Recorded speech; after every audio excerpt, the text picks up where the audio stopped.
Dieu, viens à mon aide. Seigneur, viens et ta bouche secours. Gloire au Père, au Fils, au Saint-Esprit, maintenant et toujours. Dans les siècles et les siècles, Amen. Alléluia. Roi du ciel consolateur, L'Esprit de vérité, toi qui es partout présent, toi qui emplis tout, trésor de grâce et donateur de vie, viens et demeure en nous. Purifie-nous de toute souillure et sauve nos âmes.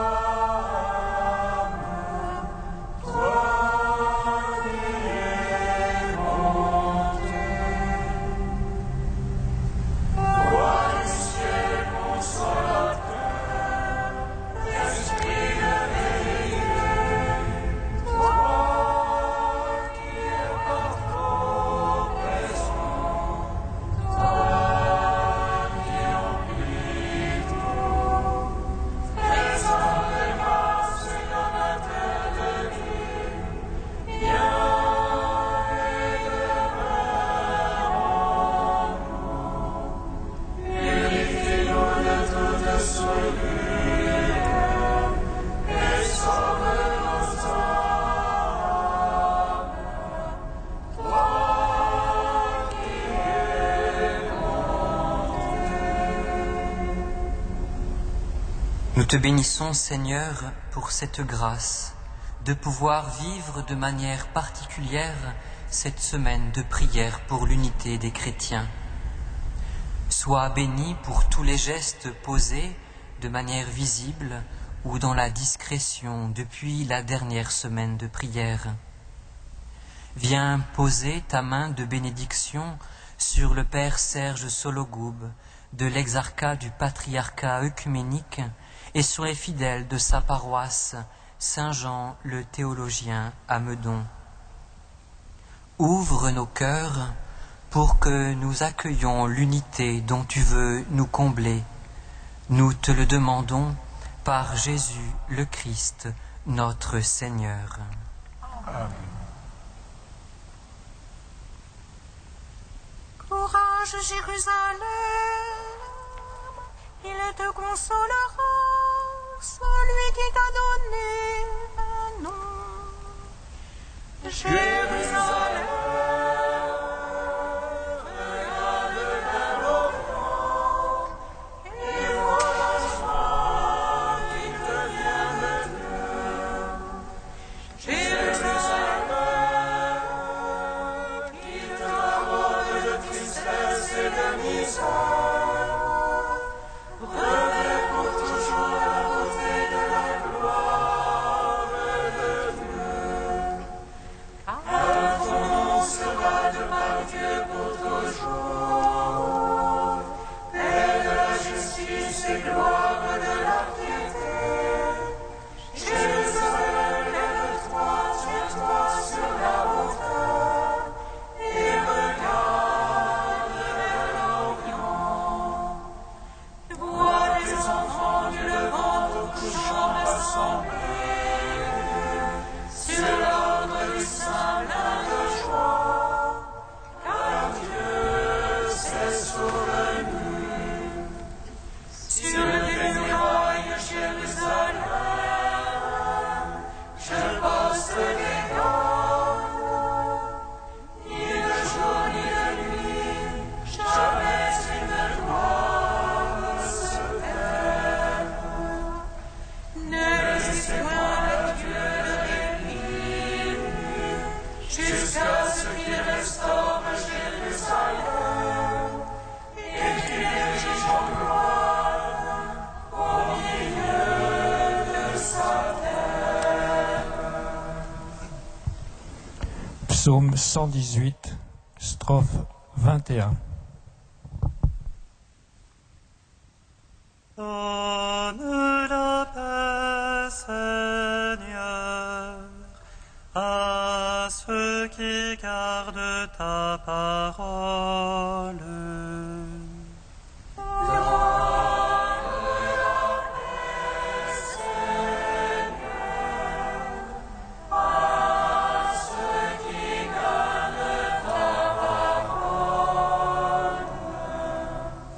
princes me persécutent sans raison. Mon cœur redoute ta parole.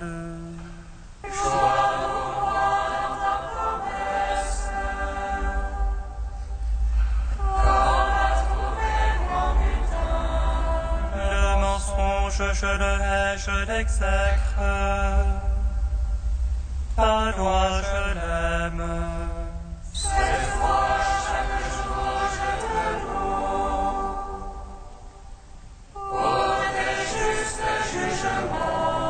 Grande paix pour ceux qui aiment ta loi.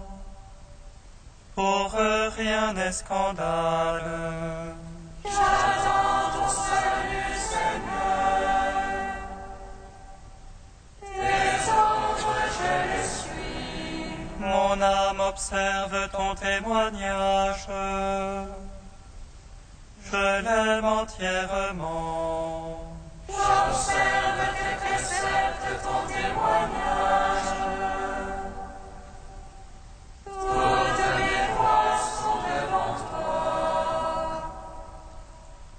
Gloire au Père, au Fils, au Saint-Esprit, pour les siècles des siècles. Amen. Donne la paix, Seigneur, à ceux qui gardent ta parole. Psaume 12.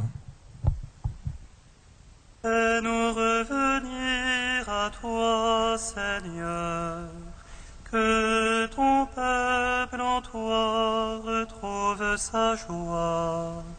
Manifeste-nous ton salut. Fais-nous revenir à toi, Seigneur, que ton peuple en toi retrouve sa joie. Manifeste-nous ton salut. Jusque à quand, Seigneur, m'oublieras-tu jusqu'à la fin? Jusque à quand, mon Dieu, me vas-tu cacher ta face? Jusqu'à quand mettrai-je en mon âme la révolte? Jusqu'à quand mon adversaire aura-t-il le dessus? En mon cœur le chagrin de jour et de nuit. Jusque à quand, mon Dieu, me vas-tu cacher ta face? Regarde et pour moi, Seigneur mon Dieu. Illumine mes cieux, que dans la mort je ne m'endorme. Que l'adversaire ne dise je l'emporte sur lui. Que l'oppresseur n'exulte à me voir chanceler. Pour moi, Seigneur, dans ta boue je me confie. Que mon cœur exulte admis en ton salut. Que je chante au Seigneur pour le bien qu'il m'a fait. Que je joue pour le nom du Seigneur le Très-Haut. Gloire au Père, au Fils, au Saint-Esprit, pour les siècles des siècles. Amen. Fais-nous revenir à toi, Seigneur, que ton peuple en toi retrouve sa joie. Manifeste-nous ton salut. Psaume 13. L'insensé a dit en son cœur, non plus de Dieu. Corrompu, abominable leurs actions. Non plus de l'homme. Des cieux le Seigneur se penche, vers les fils d'Adam. Pour voir si l'on est insensé, un qui cherche Dieu. Tous ils sont dévoyés, ensemble pervertis. Non, il n'est plus d'honnête homme, non plus un seul. Ne savent-ils tous les malfaisants? Ils mangent mon peuple. Voilà le pain qu'ils mangent. Ils n'invoquent pas Dieu. Alors ils seront frappés d'effroi, sans cause d'effroi. Adieu pour la race du juste. Le Seigneur est son abri. Pour bafouer les visées du petit, mais le Seigneur est son abri. Qui donnera à Sion le salut d'Israël. Le Seigneur amènera son peuple. Lorsque le Seigneur amènera son peuple, allégresse à Jacob et joie pour Israël. Gloire au Père, au Fils, au Saint-Esprit, pour les siècles des siècles. Amen. Fais-nous revenir à toi, Seigneur, que ton peuple au toi retourne sa joie. Manifeste-nous ton salut. Cantique de l'Ecclésiastique, page 268. Écoutez-moi, mes enfants, et grandissez, comme la rose plantée au bord de l'eau. Comme l'encens exhalé une bonne odeur, fleurissez comme le lys. Donnez votre parfum, chantez un cantique. Bénissez le Seigneur pour toutes ses œuvres. Magnifiez son nom par vos chants, sur vos cithara publiez ses louanges. Elles sont magnifiques, les œuvres du Seigneur. Ses ordres sont exécutés ponctuellement. À sa parole, l'eau s'arrête et s'amasse. À sa voix s'ouvre le réservoir des eaux. Sur son ordre, tout ce qu'il désire s'accomplit. Personne n'arrête son geste de salut. Toutes les œuvres des hommes sont devant lui. Aucune n'échappe à son regard. Son regard s'étend de l'éternité à l'éternité. Rien n'est surprenant à ses yeux. Il ne faut pas dire pourquoi cela, car tout a été créé pour une fin.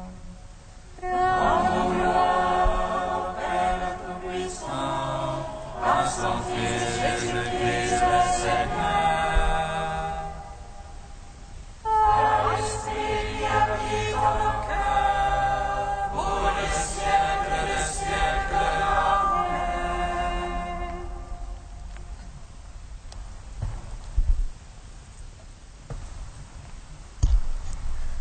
Du Père Mata El Maskin, prière, Esprit Saint et unité chrétienne.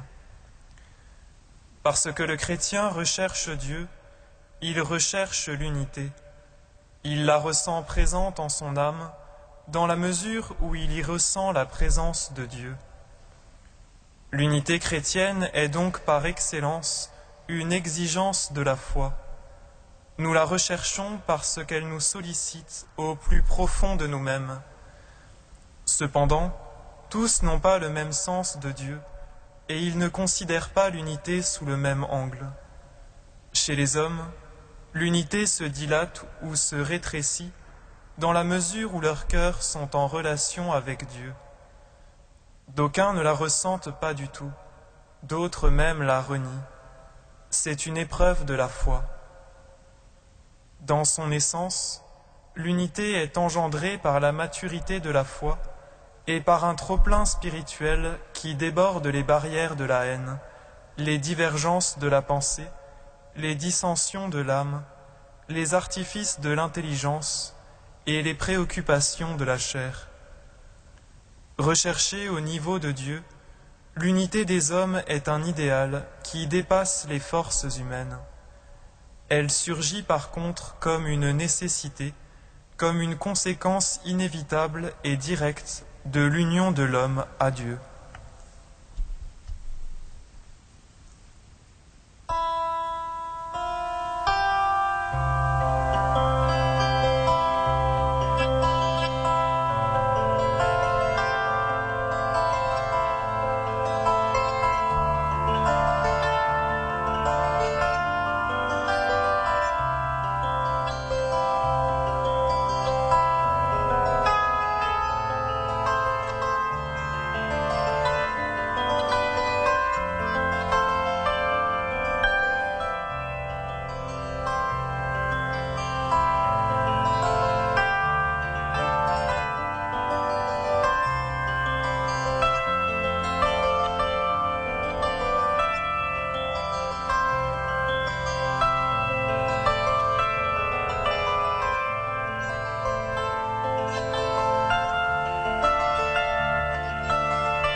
Incline mon cœur vers ta parole, Seigneur mon Dieu. Incline mon cœur vers ta parole,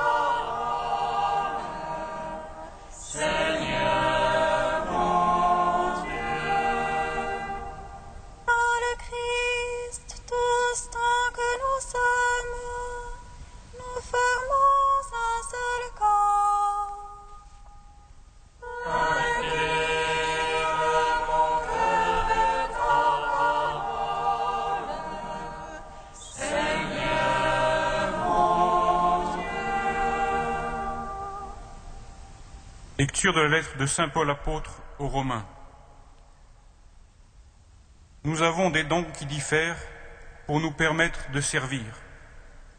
Au nom de la grâce qui m'a été donnée, je dis à chacun d'entre vous, n'ayez pas de prétention au-delà de ce qui est raisonnable, soyez assez raisonnable pour n'être pas prétentieux, chacun selon la mesure de foi que Dieu lui a donnée en partage. En effet, comme nous avons plusieurs membres en un seul corps, et que ces membres n'ont pas tous la même fonction, ainsi, à plusieurs, nous sommes un seul corps en Christ, étant tous membres les uns des autres, chacun pour sa part. Et nous avons des dons qui diffèrent selon la grâce qui nous a été accordée. Est-ce le don de prophétie qu'on l'exerce en accord avec la foi? L'un a-t-il le don du service? Qu'il serve. L'autre celui d'enseigner? Qu'il enseigne. Tel autre d'exhorter? Qu'il exhorte. Que celui qui donne le fasse sans calcul, celui qui préside avec zèle, celui qui exerce la miséricorde avec joie. Gloire et louange à toi, Seigneur Jésus.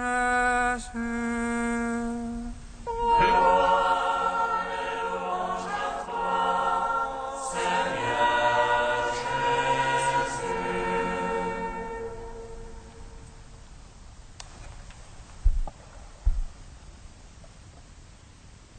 Chers frères et sœurs, en ce début de la semaine de l'unité, nous est proposé ce texte de l'Épître aux Romains, texte s'accordant si bien pour cette semaine, pour la recherche de l'unité, et semblant répondre très simplement à la question qu'est l'unité.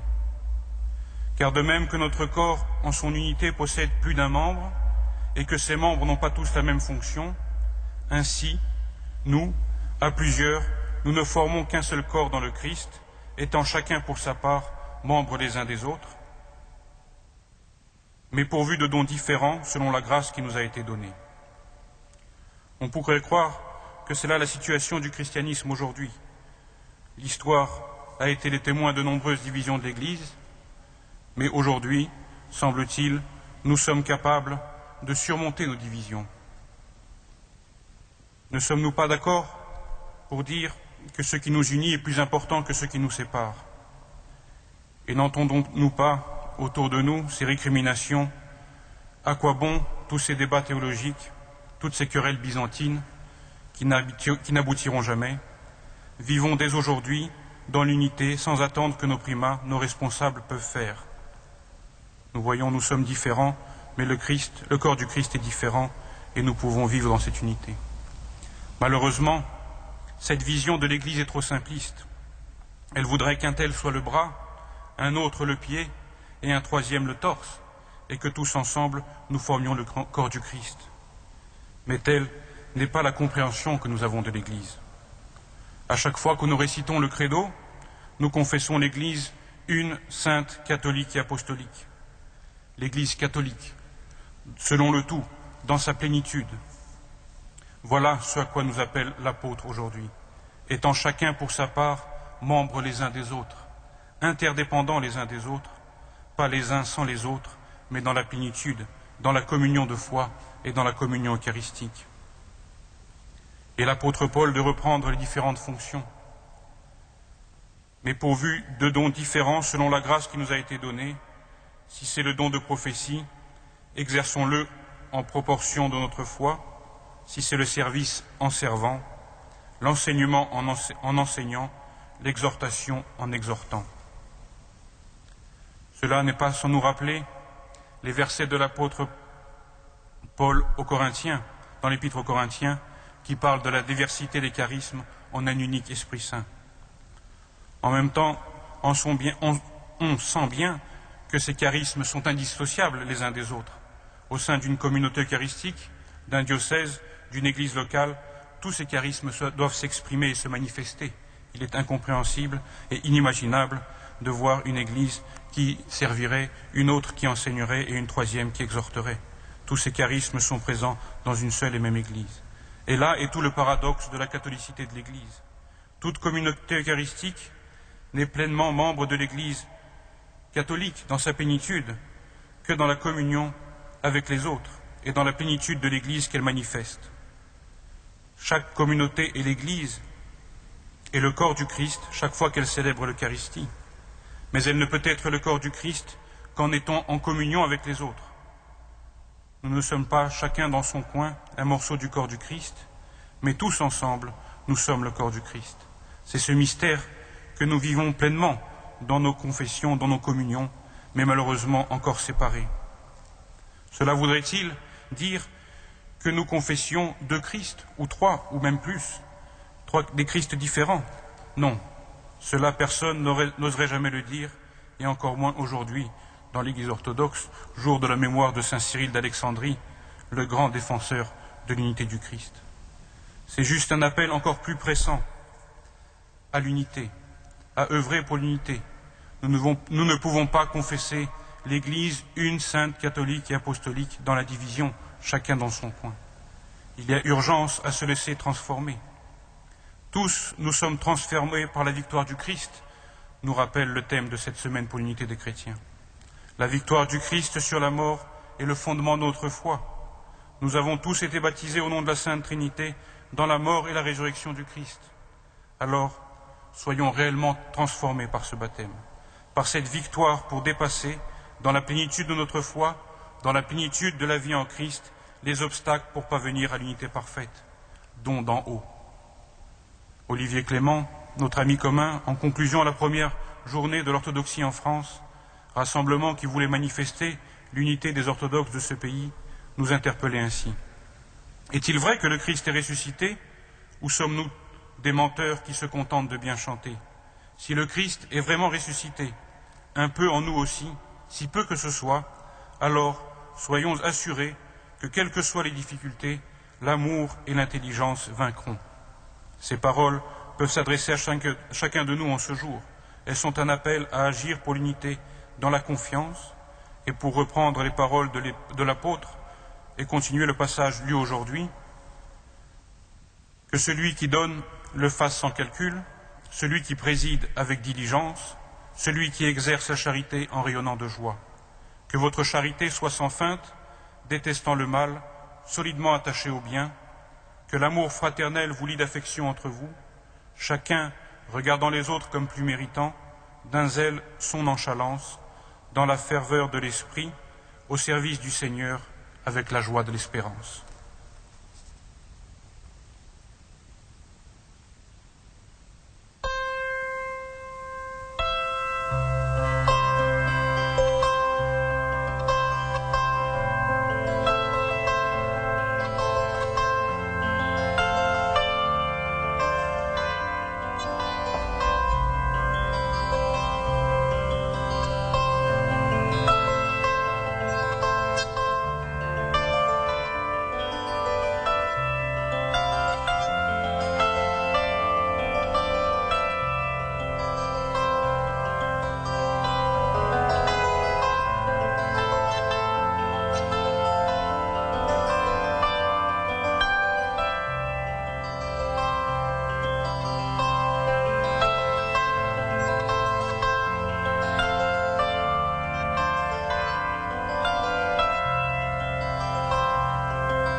Quotidien vers l'unité entre frères.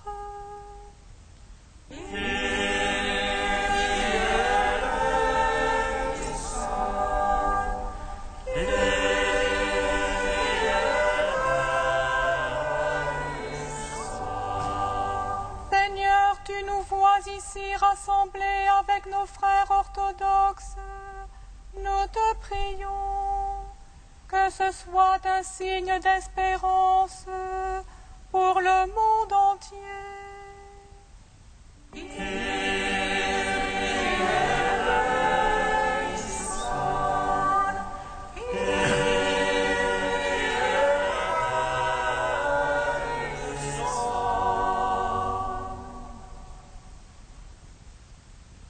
Tu es saint Dieu, tu es saint fort, saint immortel, prends pitié de nous.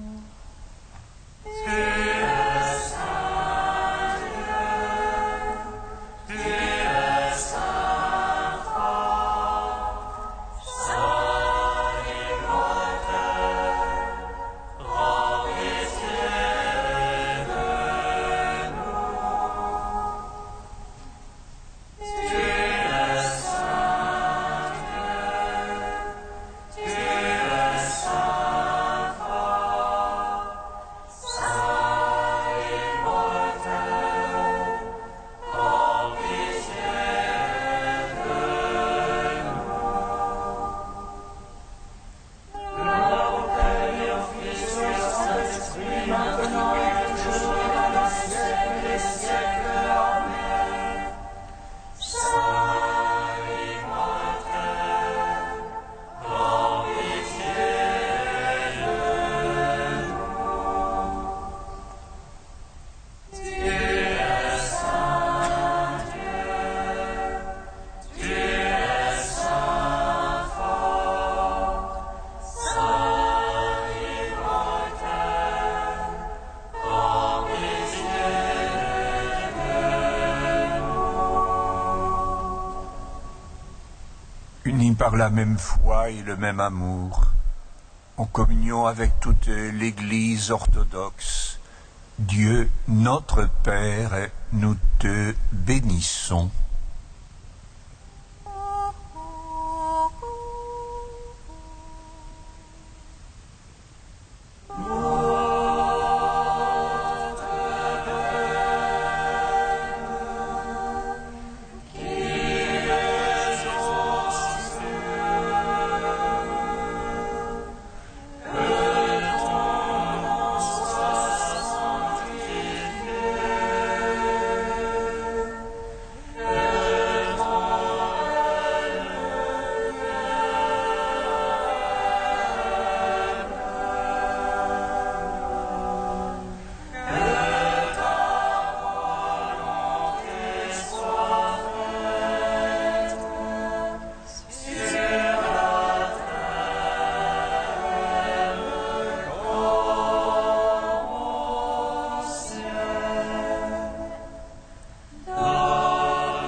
Dieu tout-puissant et éternel, en empruntant la voie royale du service, ton Fils nous conduit de l'arrogance, de la désobéissance à l'humilité du cœur.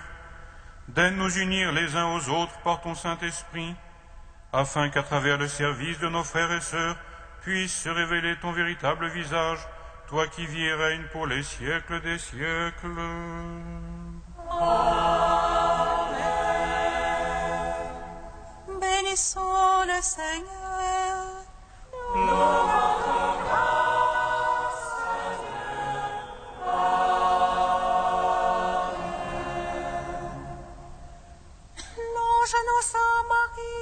qu'elle serait la mère du Sauveur. Et elle conçut de l'Esprit Saint. Réjouis-toi, pleine de grâce, le Seigneur est avec toi. Tu es bénie entre les femmes et le fruit de ton sein est béni. Voici la servante du Seigneur. Qu'il me soit fait selon ta parole. Réjouis-toi, pleine de grâce, le Seigneur est avec toi. Tu es bénie entre les femmes et le fruit de ton sein est béni. Et le Verbe s'est fait chair. Et il a demeuré parmi nous. Réjouis-toi, pleine de grâce, le Seigneur est avec toi. Tu es bénie entre les femmes et le fruit de ton sein est béni. Il est vraiment digne de te bénir, Mère de Dieu.